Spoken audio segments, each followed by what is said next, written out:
Look for this switch on the side of your seat. Slide it forward or backward and the seat will move in that direction. This switch can also be used to adjust the height and angle of the seat. Move the front or rear end of the switch up or down to adjust the angle of the cushion. Then, push down or pull up on the middle of the switch to adjust the height.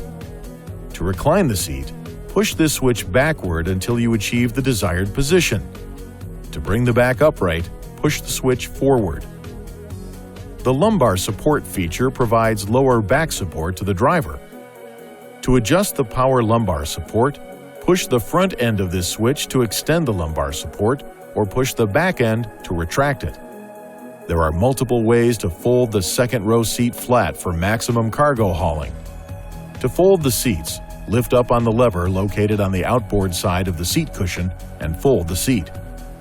If you are in the back of the vehicle with the liftgate raised, pull the lever located on the left or right side of the luggage room and the corresponding seat back will fold. To return the second row seats to an upright position, push up on the seat back until it latches in place.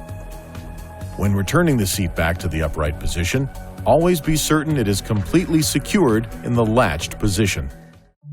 Please see your owner's manual for important safety information, system limitations, and additional operating and feature information.